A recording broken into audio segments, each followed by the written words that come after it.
So we're going to get started so we don't run out of time. Meredith and I have a lot to cover. This is the session Backpack Full of Templates. We're going to show you a bunch of our favorite graphic organizers, digital menus, and more for both student creation and collaboration and for teacher use as well. I am Tom Spall. I'm an instructional technology specialist in Granbury ISD. This has been my 6th year of doing it. I'm going into my 7th year of doing it. And I also just finished up with my master's in educational technology leadership with my admin cert. I don't want to go to admin. I just have that as a backup plan just in case. I love technology. And this is my 3rd year in Granbury ISD. And my friend from afar over in Cypher ISD is Meredith Akers. Hello, I'm Akers.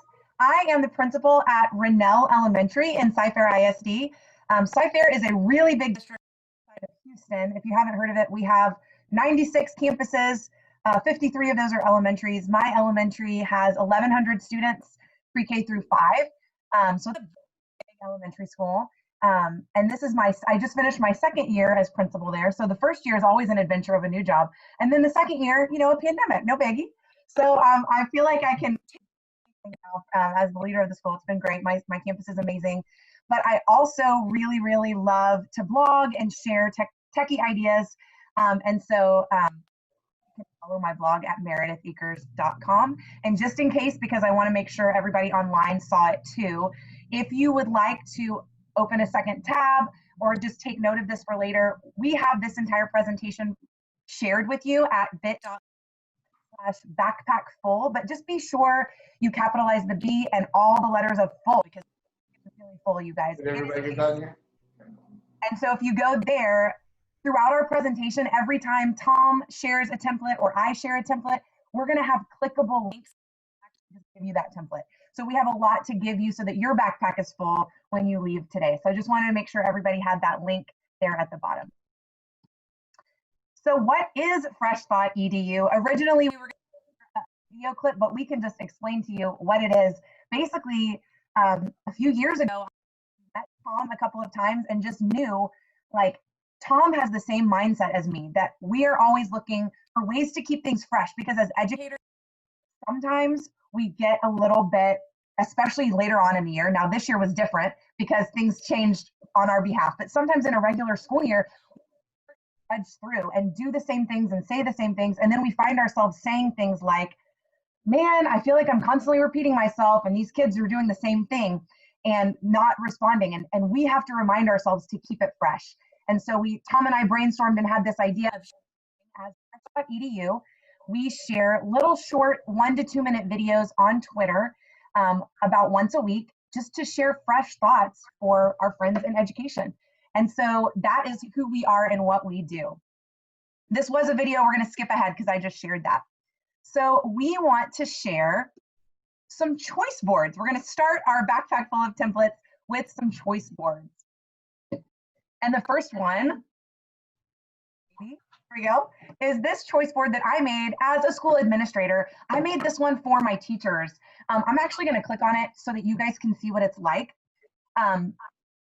Basically, as a new principal last school year, I was asking teachers, hey, next time we have a professional development day when there's no students in the building, what would you like to learn about? And I had some teachers say, oh man, you're on Twitter all the time. I'd love to learn how to do Twitter. But then I had teachers who were great at Twitter and already using Twitter all the time. And then I had some teachers say, I'd love to learn some basic Google tips and tricks. But then I knew I had some teachers that were really advanced at Google. Same thing with video lessons. Some teachers were asking me, how do you video yourself? Sometimes you send us flipped meetings. How do you do that? So I knew I needed to teach some of my teachers that, but then I already had some teachers who I'd showed and they were already doing it.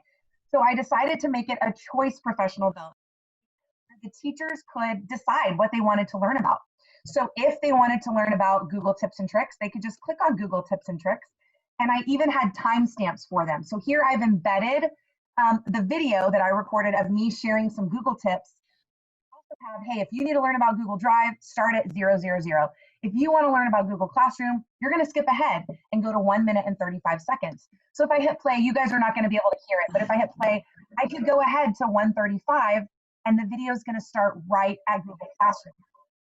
So what I love about this template, although I originally made it for adults, teachers at my campus immediately changed it and started using it to review students.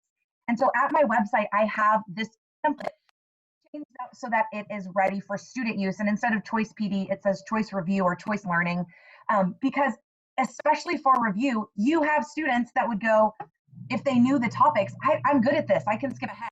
You could even let students know, hey, you really need to focus on this section, but then they have access to all of it. Or if you're a younger grade teacher, your parents would have access to all of it, but your students or you could assign, these are the things to pay attention to. So that's a great one. Click here for the blog post and template at our bit.ly link. But we're going to share, each time we share a template, we also want to share, how did you make that? Because we want you to be able to come away with the ability to make templates yourself. So how did we design that? Using the keyboard shortcut Control K. You noticed when I clicked on Google, it took me to another slide in the presentation. If you click on something, anything in Google, whether it's text or an image or a clip art, you can use Control K and it'll open up a little dialog box that lets you either paste in a link to an outside website, or it gives you the option of linking to any slide within your slide deck. So just by clicking on something and then choosing, you can link slides together. And we're going to talk more about that here in a minute. Take it away, Tom. So it's a much easier way to link. So when I'm clicking on things, I want to add those links in real quick. I grab, copy, Control C will copy, and then Control K will paste it and open up that paste box. The next one that we're going to talk about is one that I made for educators out there. At the time when I first made this, it was season, I think 7 maybe, but it was on Fortnite. Fortnite was really popular. It's really cool with the kids. And me, I play once in a while. But it's really fun to play. And so I was like, well, how can I have kids dropping in on different locations and then give them choice options to create? I was like, oh, that's right. I'll just make a digital menu for them. So I've seen this menu modified a bunch of times. If you click on here, you can get the blog post in the template for this. I've seen teachers take this and they modify it by what's on each drop location. So the kids, when they get this template, either pushed out to them by a forced copy or using Google Classroom, they're allowed to just click anywhere on there, and then they can just go in and drop to the certain locations. It's easy for the teachers to edit as well. This is what the menu looks like. And so they can go in, they can edit out their content on each slide. Whoop, where are we going? It's just loading. I wanted to show everybody how you can click on things. Okay, cool.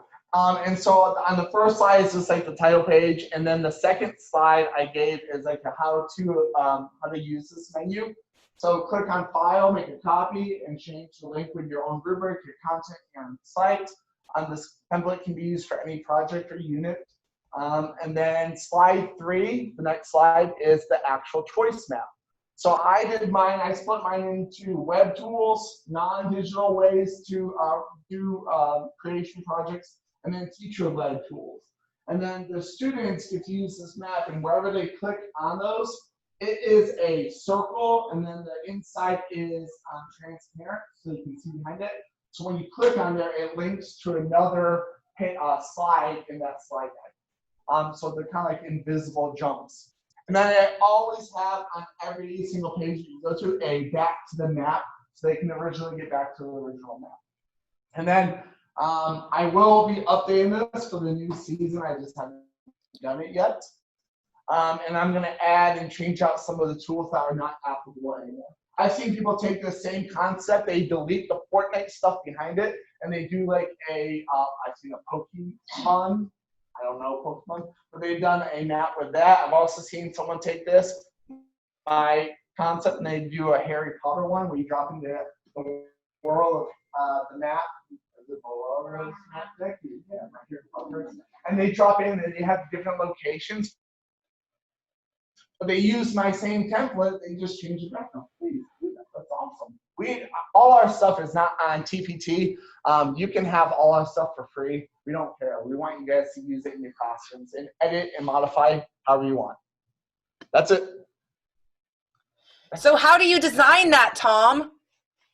So the way that I plan out, however I'm going to do, and I'm going to show you a couple more menus, but the way that I originally do this is I sit down at a big work table, and I do it old school. So I plan out every jump of where it's going to go. So I have a huge butcher paper, and I draw my little squares. I'm going to say, okay, we're going to start here, and if they click on here, then where are they going to click and where are they going to click? I've seen other teachers do like choose your own adventure stories, especially for ELAR. It's great. So they start on the first slide and then they have little jump points like, do you plan to go here or do you plan to go there? And you can do all that within Google Slides. You can also do that in Google Forms as well. But Google Slides is, I think, fun to do that.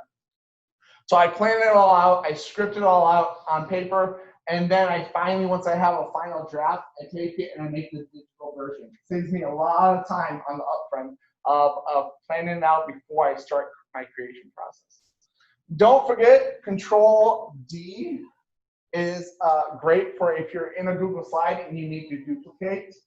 It's great for doing that. So I duplicate that. You can click on an actual slide in your slide deck. You can duplicate the slide as well.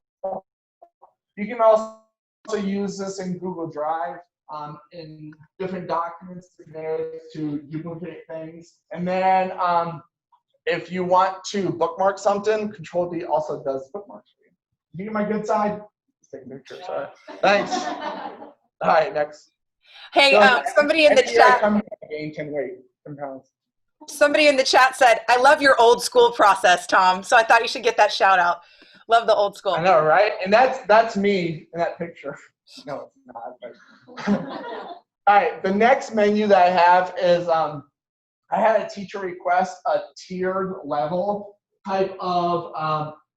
They wanted a choice menu for the students, but they wanted to be level. So I made this creative book trailer ideas. I did it into different levels, like level 1, 2, and 3.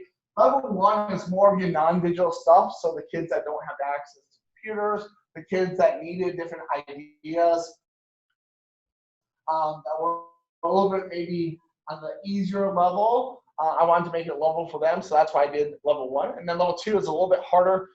You're throwing in some more ideas with different types of technology. And then I went to level 3, and some of those are really not your easiest things to start with for kids. Like, has anybody? Yeah, it's not the easiest thing for your students, but it is on the higher level of creation. So that's why I did that. So the teacher again took this, put it on Google Classroom template for each student, and they were able to have their own digital choice menu to go in. And you guys can edit this with anything you want. You click here for the blog post and the template. Just go through and you can change this out to whatever fits your needs for your assignment or your rubric. Next. And then finally, some other examples I've been past. This one is my first one that I made before I did the fortnight, but it's kind of the same concept, but it's one slide and then it has multiple slides below. But I wanted to do it kind of like a diner, so you go and eat and you have all these menu options. So I truly took the word literally with menu. And I made it an actual menu that you can grab that template and edit away however you want to. And so the kids had to choose an entree. And then the next week they had to come in and choose an appetizer. And then the last week they came in and we did a beverage. So they were able to have these different options as they went through the creation process. So you don't get stale using the same creation tools every week. So just giving you kids options. And then this one over here on the left side is a student choice board. And that was sent out to each student in the class. And as they finished any of these squares, they were able to drag and drop a check mark onto there that they had completed it. They also have spots that they can fill in the date that they completed. So the teacher I made this for would send it to her students on a Monday. And then on Friday, she would collect the finished choice menu. Some kids would get done by Wednesday, and then they would have options to do like Genius Hour projects or other things to that nature. But they really like this, and the kids could go at their own pace and go through that student choice board. And then also on some of these, she would send it out to some students, and she would delete some of the error check marks so the kids didn't have to complete as many. So, and the template is right there for you as well. Thanks, Tom. Those are amazing and such hard work to create. So it's awesome that Tom just says, here, have it for free. Tom's amazing. Thanks, Tom. We also wanted to share some positive incentive templates. I'm going to share mine first because Tom's are amazing, and I want you to not compare mine after you see Tom's. Okay, so I'm going to go ahead and share mine. I made this around Thanksgiving last school year, or maybe the school year before, and shared out in this blog post that's linked more than just this idea, a bunch of ideas, because again, my perspective is elementary, so I can't speak to middle and high, but I know at the elementary level, it seems like from November to December, the children lose their minds. And like, what happened? We had started the year so strong, and we had learned all our expectations, and then they come back and all the positive incentives we've tried stop working. And so it's just like, we need to do something fresh. And so this was an idea that I shared with my staff and on my blog. I'm going to pull it open so you can see what it looks like. Basically, I have this one as an example, so there's things filled in, but you can see at the very bottom, I say, hey, teachers, if you want to change it to your own incentives, you would do that yourself. And all those instructions are there. But this is what it looks like. You would put this up on your board or on even just on a computer, and students know this is what they're working for, to get to pick an ornament. And then all they do is walk over and tap an ornament, and whatever ornament they tap pops up bigger. We give away SOAR bucks at our school that then the students can use money. And so that's 5. Usually we give 1 at a time. That would be a big deal. Now, if the student clicks anywhere else, nothing's going to happen. The student would have to click back on the star to go back to the original page, just like on Tom's amazing Fortnite menu where he had a special button that takes you back. Same thing here. And then the next student can come go, ooh, I want this purple one. What am I going to get? Whoops. I didn't click on the purple after all. Let me try again. I'll try this purple one. Stinky feet pass. And so for a first grader, that's amazing. And they're excited. I don't know if your seniors in high school would be excited about stinky feet pass, but you know what? You never know. Sometimes you got to change things up. Sometimes those seniors surprise you. I gave stickers away to some seniors that I was doing a technology lesson for, and they thought it was the best thing ever that I gave them stickers. So who knows? But this is one idea for a positive incentive menu. Now I'm going to let Tom blow you away with his that are amazing. So Tom, oh, I forgot to say my how did you design that. So the way that, and Tom mentioned this, but the way that it works so that when a student clicks like anywhere, it doesn't go on to the next slide, because a typical slides presentation, like what I'm presenting right now, no matter where I click, it just, if I'm on slide 3, it goes to slide 4. So what I've done in this example with the tree is I put a box over the entire thing, but then I changed the color of the box to transparent. But you have to imagine, like, I put a layer of saran wrap over the entire thing, because just because the box is transparent doesn't mean it went away. Google knows the box is still there. It's just a see-through box. Like, I put saran wrap over it, and then I link that saran wrap to itself. So if it's slide 3, I link it back to slide 3. So every time they click anywhere on it, it's just going to take them back to the same slide over and over and over. And then I put the little ornament on top. And you can go through and click on the blog post and template and work with it. It's already set up for you with those saran wraps on each section. But now Tom is going to take it away and tell you a little bit more. I'm going to use your phrase saran wrap. I really like that. That's a great idea for transparent freezes. So this is one that I made. I had a couple of teachers asking. They saw a couple things online that kids can work boards on like different websites and stuff, but they wanted like a clicker where if the class works really hard for a couple minutes, or if they finish an assignment, or if they work towards whatever incentive they have in class, that something on the board would move closer to their end party or end thing for that day. Like the kids could all get a piece of candy, or the kids could all get high fives, or whatever you guys have in your classes for celebrations and stuff like that. So I started designing these different types of templates, and this one is the Yoda template that I did, the baby Yoda, due to the Mandalorian. Who's my Star Wars fan? Too great. All right, so so this might be awkward just like that one, but I have other ones, by the way. So you create your background, and then you create your movable objects. For this one, it is Baby Yoda. And then you duplicate that object and that slide on each one, and then you just change the size. So as on this one, as Yoda gets closer to the final objective of the 5 moves, when I move the slide, he gets bigger, and then he finally gets in. The kids get this. So you can go to that next slide. Okay. So here I made a snowman one that has 10 moves. I did a football one that has 8 total moves. Baseball one that I think has 4, and then that basketball one has 7. So how would I use this in my classroom? Well, they're all free for you. They're all right here. You can just click and grab them. I would take one of those. You can do whole group, whole class. I've had teachers use that at the high school. But not about that. Just like Stinky Pete that Meredith said. So I've had teachers at different grade levels use this. It's great. They put it up on the board, and then as the kids are working for that class time or however long you want them to, or you could use this for the whole week and they work towards that angle. What you would do is have it up full screen, and then you just click on it or press the arrow key, and it moves the slide to the next one, so the character moves forward. So it's this behavior tracker. I've also had teachers do this for individual students where they'll bring it up on that kid's Chromebook, and then they tell the kid, okay, this is where you're at. And then throughout that activity, the kid stays on task, and if the teacher sees, hey, your character is going to move one more space. I didn't think it was going to be that big of a deal, but in the classrooms that we've used this in, which is a lot, they love it. They love this football one. This the football player moves closer and closer, and by the end of the day, for one of the classrooms, when the football player finally gets in, they all cheer and they get really excited. The cool thing about these is that's moving the forward arrow, but I can also move the back arrow. So the teachers know, the kids know that character can move further back if something's not going correct, if too loud or whatever kind of discipline issues you're having in your classroom. So just a good way to keep up with that behavior. All right, so next up, we are going to talk about some touch screen templates.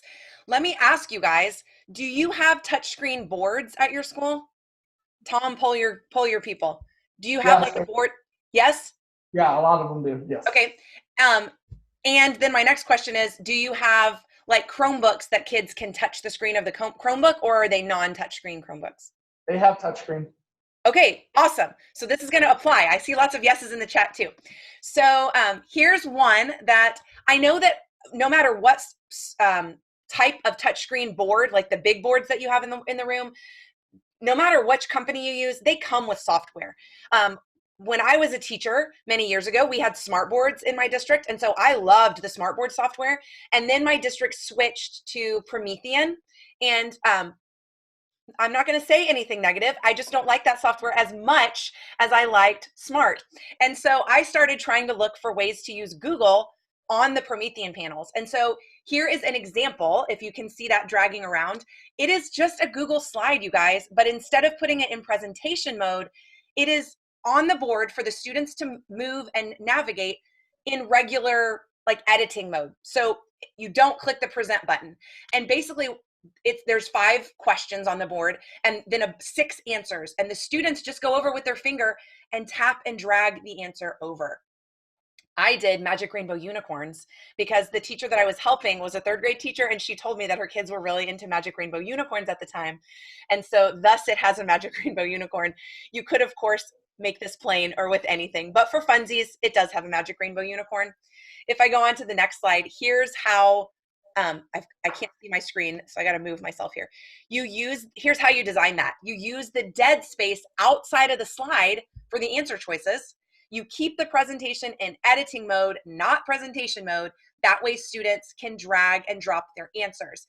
Now, if you decide to use this and you grab a copy of that on the previous slide, how I said you can check my blog post here.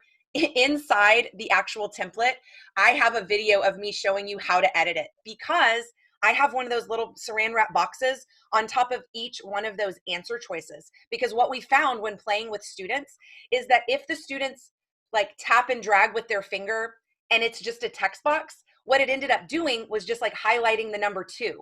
and it wouldn't let them drag it. But if I put that little box on top of it and group them together, the kids could drag it really easily. If that sounds daunting, like I said, there is video of me showing you step by step how to make this your own and change the answer so it's for your content. So hopefully you can find some fun with Magic Rainbow Unicorns. Here's a different template that you can use on a touchscreen device, whether it's a Chromebook or a board in your room. So look, it's amazing. There's a hidden answer. And you could really do this with anything. I was a math teacher, so I used a math problem. It probably would be wiser to do something a little more advanced than just math facts. But all I've done here, here's how I designed that is, first of all, the text with the answer is the same color as the background. So it looks invisible, but it's there. And then what I did was I clicked on that text and brought it to the front. If you right click on text, you can choose order, bring to front, so that that text is in front of the magnifying glass. So when the magnifying glass passes over, what's really happening, it looks like it's magnifying it, but really the magnifying glass is going underneath. And so that's why it shows up, because it's passing underneath, and so now we can see it. So it's a neat way to have kids at your board, and they could self-manage like a small group working on this. I see that someone is talking in the chat, and I'm trying to get to it, but I'm struggling. Let me see if I can get to the chat. I've also seen this where teachers put up like a picture or something for inferencing, and then they use that same trick, and so they don't show them the whole picture, but it's a blank picture, but it's transparent, the magnifying glass, and then you slide the magnifying glass around the picture, looking at different aspects of the picture without looking at the whole thing. So it's great for making those inferences. Someone put up a picture of like 1924, it's like a street corner and stuff like that. And so they use that to go over and like look at different aspects, like mystery science of the picture. Right. Great ELA or social studies type lesson. Right. So I said this, but I just want to repeat it. How did you design that? You use the same color text as the background, and then use an object to reveal the answer. And to make sure that your text is on the top, you're just going to right click, order, bring to front, or you can use the keyboard shortcut of Control, Shift, and the up arrow. And that brings anything all the way to the top, so that in order, it's the thing that's the most on top. Here's a couple other touchscreen templates that you might be interested in. I'm not going to talk much about them, but there's one I made in fall. You can see it's very fallish, and also that I'm an elementary person. Sorry, high school people, but I still think you could maybe use it. So on this one, basically the students, it's a self-led activity. I made this for a class that was working on, the teacher was doing station rotation, blended learning. And so she wanted to utilize the board, but she wanted the kids to be able to do it on their own. So the kids had a record sheet, which I also have available for you, with all of these different images. And the students would just go up and pick an image. It would pop open, ask them the question. They would record the answer with their partner, and then they would go back to the front, pick another image, answer the question on their record sheet. It was something that they could self-manage, and just made it a little bit more fun. Another fun one is this tap to reveal. It is when you tap on the balloons, it looks like they pop and it reveals the answer. And that is just linking slides again so that it looks like they pop, and then it takes you to the next one. That's a really fun one as well. So other great learning activity templates. So we talked about choice boards. We've talked about positive incentive templates. We talked about touch screen boards. Now we're going to talk about some others that just didn't really fit in a category. Here's a couple that I love. The first one is a safe for school meme generator. I don't think I linked it. I think I'm going to click on it, Tom, and show everybody. This one is because I love to make memes, but you guys, all the memes that are out there, the meme generators, I should say, out in the world, they have naughty things. Like even if your student is not going to make something naughty and you are not naughty, they are going to see naughty things. Like there's like boobies and bad words, and we don't want any of that for our kids. So did you just say boobies? I did. That's what I always see, and it makes me uncomfortable. So here's what we made. A teacher. Now I'm uncomfortable. I'm standing in front of these people now. Sorry, I love to embarrass Tom. Okay, so I made this with a teacher friend at my last school before I was principal. When I was her assistant principal, she had the idea of having the kids make a meme. Her lesson was actually a team building lesson, and she was trying to reinforce classroom rules. And so she gave everybody the same image. She actually gave, if you can see this tiny little grumpy cat here, she gave everybody the grumpy cat image and said, now you're going to add words that reinforce a rule. And so she sent me one and said, they loved this, but wish they had other pictures. They were mad that all their pictures were the same. Can you help me? How can I have other pictures? So on this one, again, I used the dead space outside of the canvas.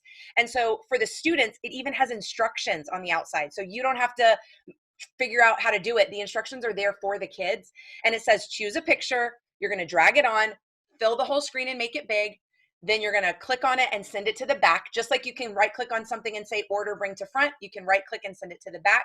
And then the students can just change the words. So this one was a cat and it says, meow, meowing in the hallways, school day silence. We had a school rule of school day silence in the hallway so that we respect other classes. And so her students were able to take those. You could absolutely not just do school rules. You could use memes to help with characters, to help with any concept that you want them to reinforce. So that was one I absolutely love. So that's that. I'm sorry. I've also seen that one a lot in our district. The secondary teachers grab that one and they love using it. So Awesome. They use it for social studies, English language arts, anything like that. So they make memes on current events and events that have happened in the past too. Awesome. I have the wrong words down here. I'll have to change that right after this session. This is not another Safe for School meme generator. This is actually a book snap template. If you've never heard of a book snap, it is when you take a picture of a book you're reading and then kind of annotate it. Typically, people use the Snapchat app to do it. That's why it's called a book snap, because they use Snapchat. But I didn't want my students to have to download Snapchat, nor did I really want them on Snapchat during the middle of the day. And so instead, we can actually use Google Slides to make a book snap, because within Google Slides, you can go to insert image, snap a picture, and then with your webcam that I'm working on right now, they can just hold up their book and snap a picture. So that's what I did here. I was doing a book study with staff. I asked them, hey, snap a picture of a quote that stood out, draw something on it, add your Bitmoji, add images, and then tell me why that quote stood out to you. Many teachers after this book study, this was 3 or 4 years ago, many teachers started using it in their classroom for students to show text evidence, how they got their answer. It's been a big hit and it's one that I really love. I'm just gonna make sure the link is correct. Yes, the link is correct, just the words are not. So if you click there, it will take you to the book snaps template and show you how to do that. A couple more that I'll share very quickly are cooperative critical writing. I find, and at my campus, we found that our biggest struggle was just writing. Our kids just aren't motivated to write. We find that students that were making, when we did like vertical planning, students that were making, not complete sentences in 2nd grade, in 4th grade, that teacher is still fighting that battle of incomplete sentences. Like it just takes a lot to get them to grow in their writing. And I bet I would get some amens around the room that like writing is a struggle for kids. Amen. I'll do it. Definitely. And so I actually got to attend a leadership conference at Harvard last summer, which was amazing. And one of the things that one of the professors shared with us was a way to help kids do better with writing is actually having them writing cooperatively, collaboratively, helping each other, because we all know this, we've all had this happen, that you've said it a bunch of times and then a peer says it to them in a weird way that didn't really make sense and all of a sudden they get it. Like, what? But it's because their peer said it and they listen to their peers sometimes a lot more than us. And so in this activity, I have everybody, imagine your classroom like it normally would be set up, and you have kids maybe in groups of 6. And so I say in groups of 6, at every table, there's 1 computer. So 6 computers in the room, 6 kids at each computer. They're working collaboratively. And then I say predict. When I say go, the person with the shortest hair will type in your group's prediction using 3 complete sentences. It has to be 3 complete sentences, guys. So I just want to remind you of that. All right, you're going to make a prediction about, and then if you're teaching social studies, about what's going to happen next in this war. If you're reading a read aloud, so I kind of left it open-ended. I'm going to say you're going to predict what's going to happen next to our character Mary in the story. So then at the same time, everybody's typing and it's labeled there, group 1, group 2, group 3. So they can also see what each other is writing, which makes them amp it up, because if they see that another group writes a whole lot, sometimes they go back. They've got their peers there telling them, wait, you need a comma there. I did this at a staff meeting because I am a principal. And after the second one, after I did the summarize example, I I just said, I'm going to stop for just a mid-lesson teaching point here. I just want to remind you that complete sentences have capital letters at the beginning and periods at the end. Thanks, everyone. You can keep going. And everyone broke out into laughter because even us as adults, sometimes we're just trying to be fast and go fast. Well, guess what? From then on, the whole rest of the meeting, every time I stopped and had them do something in here, everybody did complete sentences. And I wasn't ugly. I just said, just remember capitals and periods. And then everybody did great. And several of my teachers used it and said, man, did that work, because there was that peer pressure, not really peer pressure, just reminders at their table, like, make sure that's a capital. We don't want to get called out. Make sure you put a period. And so they helped each other, and it benefited their writing long-term to have their friends help them with that. It's also just fun because they get to work together. One more, the Freyer model collaborative template. This one I did at a staff meeting. This one I did at a staff meeting, and many teachers have used it in their classrooms. Here's what it looks like. It is a Freyer model. You guys have seen a plain old Freyer model where they put in the definition, the characteristics, examples, and non-examples. For my staff meeting, I asked the staff to, I gave each staff member or each team an article on self-care strategies, and then they shared self-care strategies, and they presented at the end of class, each group had to present in 30 seconds or less. So this is a kind of a fun way to do a jigsaw, but have the class teach each other something, and they can pull out the main details using that Freyer model. And Freyer models are research-based and shown to help kids remember long-term. So that template is there for you as well. And one more, I love making comic books, with my students. And it is so easy. I actually learned how to do comic strips like this from Matt Miller, who is there. So go see Matt Miller. And I was many years ago at one of his sessions, and he showed me that trick of going in when you're in Google Slides or drawings to insert image, take a pic. And so I just took pictures of myself right there on the spot. And then you could add speech bubbles. And then I just kicked it up a notch by adding a background so that it looks like a real comic strip. It looks a little pixelated in the background. You don't need these. You can just snap pictures and add those text boxes in just using Google Slides, but it's an extra element of fun and helps your kids know where to put things to line them up. Next up, we're going to talk about templates for teachers. So everything we've shared so far really has been for your students, activities for the students to fill out, students to do. We have a few that we'd like to share that are really for teachers. One is you can self-personalize any PD with this sheet. It asks you to think about before you go into a professional development session. And I would recommend this, especially if you're feeling like, oh, about a PD session, like, I don't really want to attend this one. I hope it's not today. I hope you're enjoying today. But sometimes all of us have to go to meetings that we're not too thrilled about, but you can self-personalize it by going, okay, what's my problem of practice? What's a problem that I want to try to solve that I think maybe if I work hard, I could get something out of this that would help me. And then you write down the big ideas. You try to connect with others in the room, not just the main person speaking. And you make a self-reflection on what did I learn that can help me with that problem I came in with. So if you came in today going, I am not good at making templates, I need some, we got you covered. But maybe if you came in with a different problem, something that you wanted to address in your classroom, if your goal the whole time you're in here is to try to pick up tips that can help you with that, believe it or not, you will find tips because you're looking for it. It's kind of like when you buy a new red car, all of a sudden it seems like everybody's driving a red car. It's because what you're looking for, when you're looking through that lens, you'll find it. So I love that one. That was something that I learned at Harvard that they had us do at every session, and it was so helpful.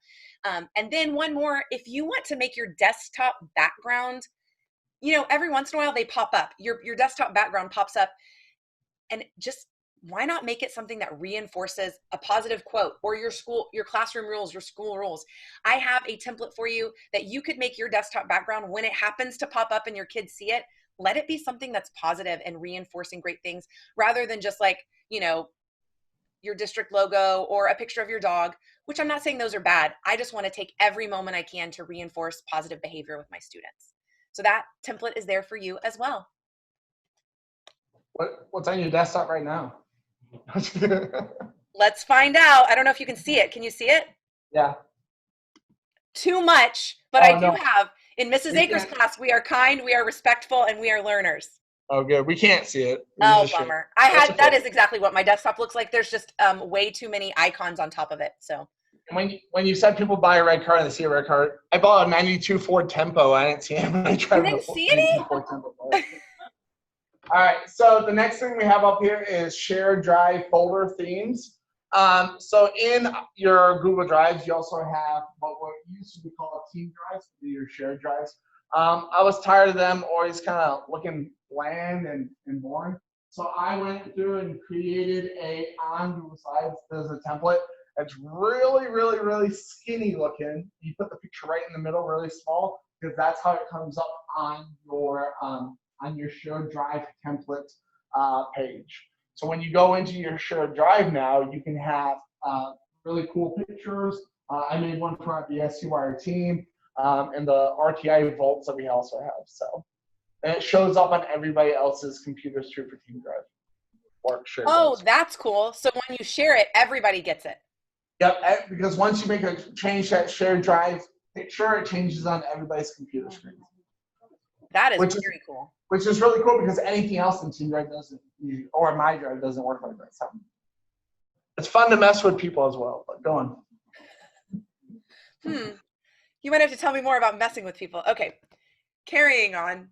Now we have shared all templates so far that either Tom or I have created, but there's a lot of other people's templates out there that are pretty awesome. And so we would love to point you to some great templates at other websites that we adore. And I'm even going to click on these so you guys can see some of them, if that's okay with you, Tom. Yeah.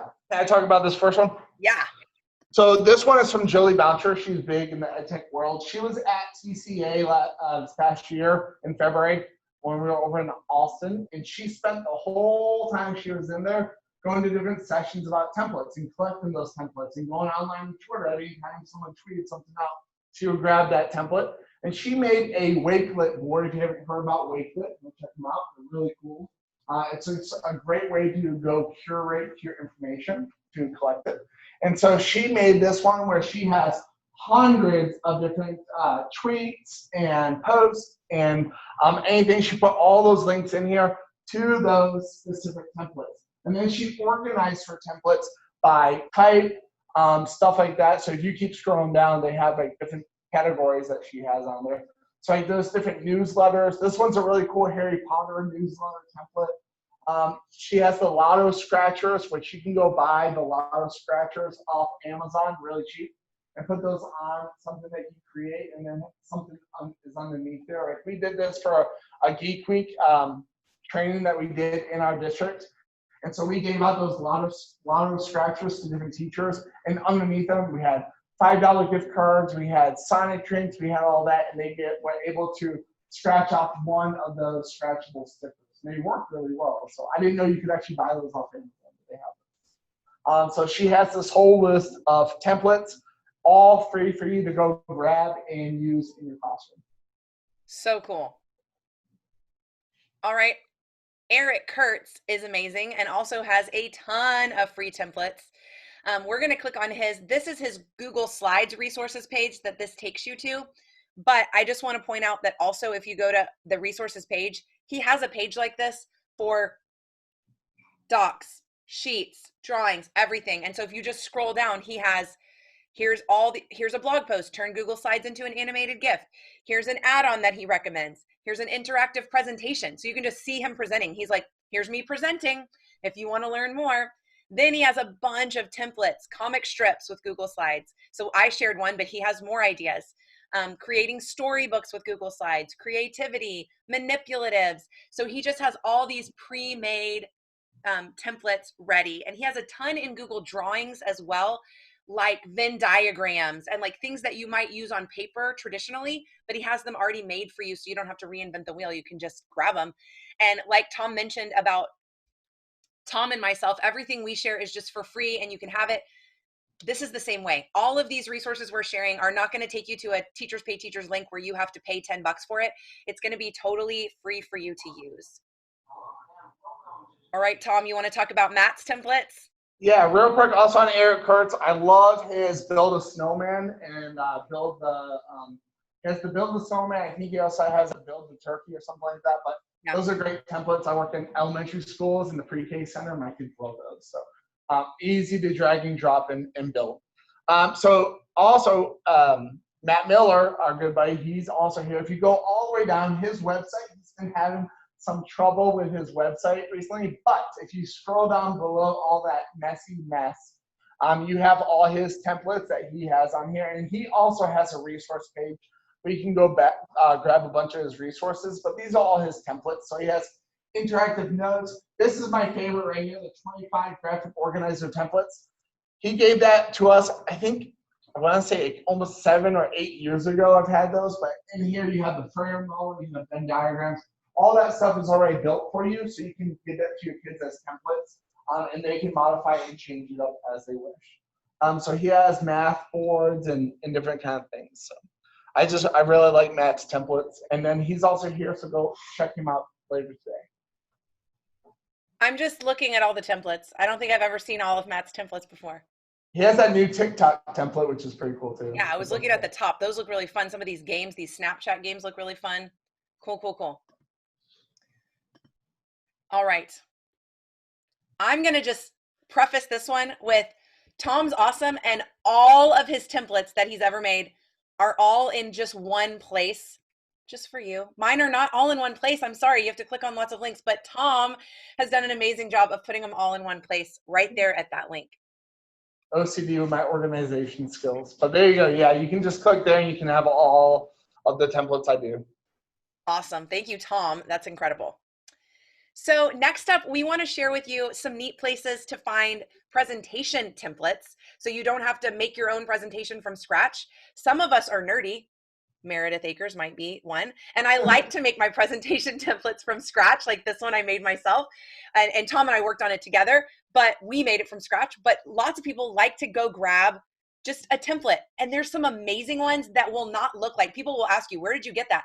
Because some of the ones that are just in PowerPoint or Google Slides that come with it are kind of tired, and everybody's seen those. And so it just seems like, yeah, I've seen that one before. I've seen that one. But these are incredible. Do you want to talk about a certain one, Tom? Slides Go and Slides Mania. If you usually, if you tweet them out and you tell them you're looking for something, within like maybe a couple days or a week, they have it up there on their site. So those are the new ones. Slides Carnival, I think, has been around the longest. Yeah. We started using Slides Carnival. It has I like the cleanest ones. Slides Go and Slides Mania are really good too. Slides Go has some. They keep that really current and up to date. They have a Harry Potter one, and they had a Star Wars one. So they have a bunch of different ones on there as well. And they're just have to click on Slides Mania because I'm kind of obsessed with Slides Mania right now. If you guys haven't heard of that one, I might make you obsessed too, because she, exactly what Tom is saying, she really does. Like if you tweet out to her, she will make you something. So if you're like, I'd really like a Harry Potter, she'll make one. Like look at these, how cool are these? And it's an educator, and so she makes ones that educators would want, like challenge board. They take her forever. What'd you say? They take her forever. She's so in depth on her boards. Yeah. So a Lego one, look at this. Look how cool that is. And she has ideas for teaching with it as well, like how you could have students use that. See all the templates? Yes. And it should be noted that these 3 websites that Tom and I shared, you can download it as Google Slides or as PowerPoint. So whatever you prefer. Tom and I are both lovers of Google, but if you like PowerPoint better, you can choose that and still use PowerPoint. So I like that board game right there. I know there's a Harry Potter one too that like blew my mind when I found the Harry Potter one. But look, 26 pages of these, you guys. They're so good. It's like a black hole that I could stay in all day, just like looking at everything that I want to make and play. Virtual graduation and end of year. Like she's already made it cute for you, and it's totally free. Just saying. 11 minutes left. Okay. Tom's telling me to get back to work. Got it. So we do want to talk about creating templates, just some more tips and tricks. We tried to share some tips and tricks along the way, but here's some more tips and tricks for creating them. When you are in Google Slides, you can click and drag across multiple items to highlight multiple things at the same time. And then you can resize, change the color, and change the font at the same time. I'm actually going to pop out of presentation mode so I can show you what I mean. I'm going to draw a couple of shapes. Let me know if you guys can see that I've drawn a couple of shapes. Yes. Okay, so I'm just doing it off to the side. So let's say, oh, I meant for these to be red or blue, or instead of clicking on each one and doing it separately, I can go in the corner. I'm gonna click and hold down and drag across both of them, and it highlights both of them. And then I can go in and say, like, I actually wanted these to be red, and I actually wanted the border to be really thick on both of them. So if you click and drag across, you can highlight multiple things. You can even resize multiple things at the same time, and they'll stay proportionate to each other. So that's a really great time-saving trick there. I'm going to go back into presentation modes. Oh, actually, I might have to click back out for Tom for you to share yours. Oh, here's another one from me. Tom mentioned that you can choose Control D to duplicate something. So if I was clicked on, let's say I made that perfect box the way I wanted it with a thick black border and it's red in the middle and I love it, it's perfect. Instead of having to go through all those steps again, if I click on it and then choose the keyboard shortcut Control D, that is like copy and paste all at once. Another way that you can do a duplicate is if you hold down Control and click and drag. I am going to pop out again because I want to show you this one. This one kind of blows my mind every time I do it. It feels like infinity.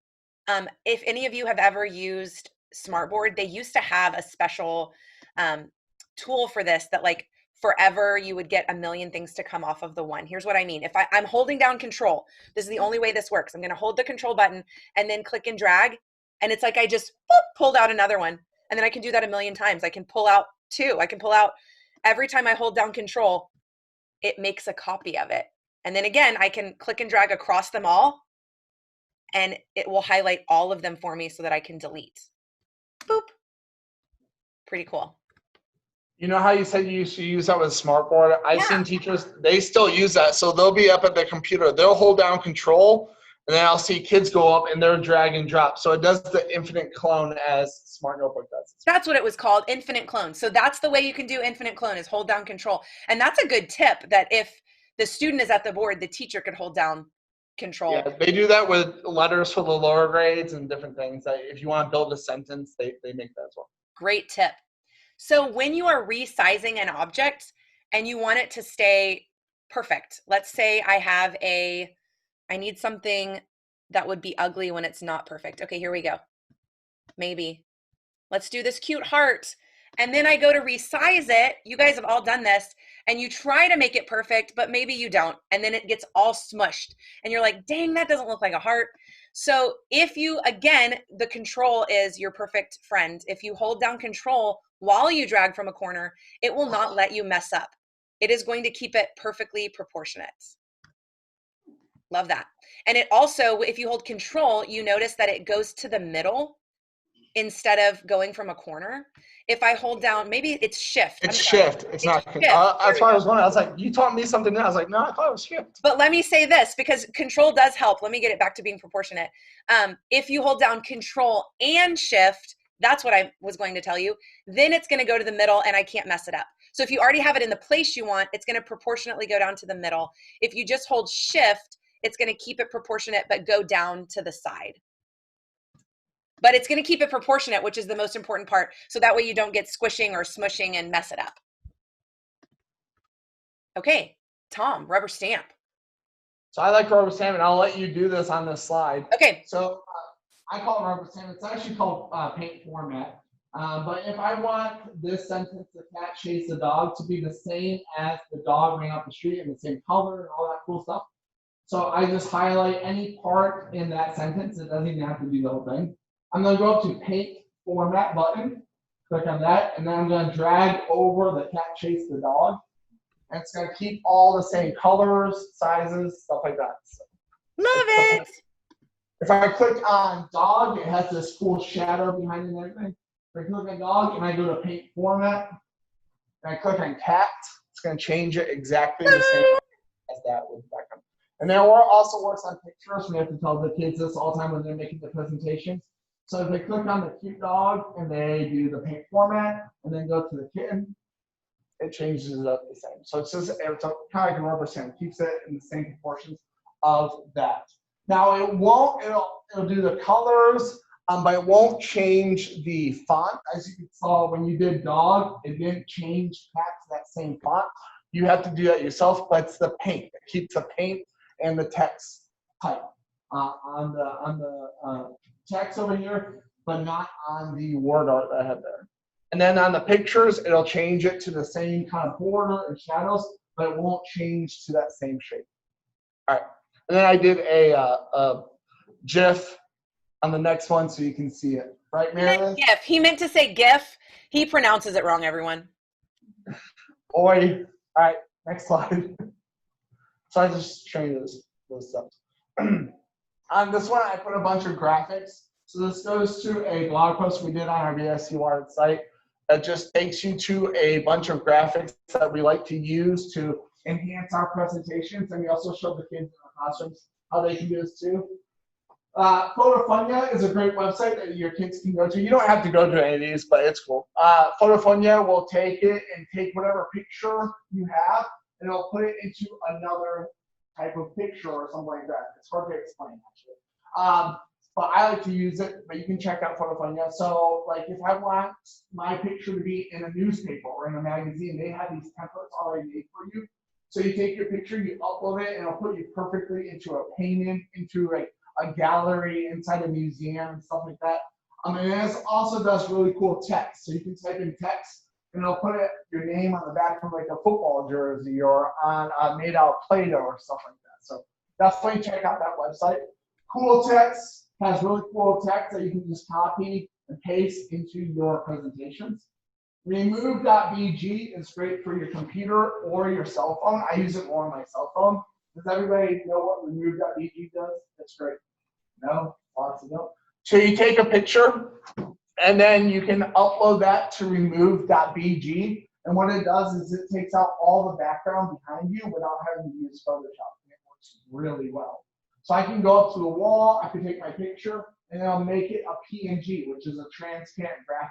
So it's just me without any background. It's just like if you were in a Google slide or draw without the background behind you. So you can put yourself on top of different images and stuff like that. So that'll take out the background. We have a lot of teachers that will use that for they'll take all the kids' photos against a kind of a flat background, and then they'll take them all and put them into a cool picture like that together. And then the last one, of course, as you've seen in our presentations, we love Bitmoji. If you haven't made your Bitmoji, go do it. You can go to bitmoji.com. And then they also have the Chrome extension that you can grab, and then it also comes up in your Gmail. So when I reply back to a lot of emails in my district using Bitmojis, no words, it's fun. But you can go check those out. The next one I wanted to talk about real quick, we got 3 minutes, is ColorPick Eyedropper. So when we make our graphics, we love, because both of us are nerdy and OCD, we like to have our colors match correspondingly throughout our presentations. So ColorPick Eyedropper is linked right here, but it goes to a Chrome extension up here, and it'll tell you the 6-digit code to any color that's on the internet. So if you go to Google and you're like, oh, I really want Google's colors, but what is that color? It'll give you a 6-digit code anywhere you highlight. So she's highlighted in the purple, or I was. Is that my GIF? Yeah. And so it'll give you that 6-digit code. You paste it into whatever color it is, as you can see. So I highlight ColorPick Eyedropper. I go to custom. I paste in that code, and then it gives me that same Granbury ISD purple. So that's cool. This is like probably my most used extension. I mean, I use it constantly to make colors match exactly, because it drives me nuts when it's like not quite the right red or not quite the right green. So it's great for your corresponding to your district. So our district I know has 4 colors that we had professionally made a long time ago, and those 4 colors are really specific to my district. But I save those in my Google Keep Notes. So whenever I'm making presentations, I'm like, oh yeah, I need that green, that blue, that color. So. Well, that is Fresh Thought EDU. We hope that you have gotten a fresh thought today, and we hope you'll follow us on Twitter at FreshThought EDU. Like I said, Tom and I share fresh ideas, not an hour long, just two minutes or less, about once a week, just to keep things fresh. And so we hope you'll follow us and check that out. And thank you so much for attending our session. We hope you got some fresh ideas. You can find Meredith at Meredith Acres, or you can find me on Twitter as well as at Tommy's Falls. So thank you guys for coming in. Hope you all learned something. Thanks, everybody. Bye, Meredith. Bye, Tom. Have a great day. You too, friend.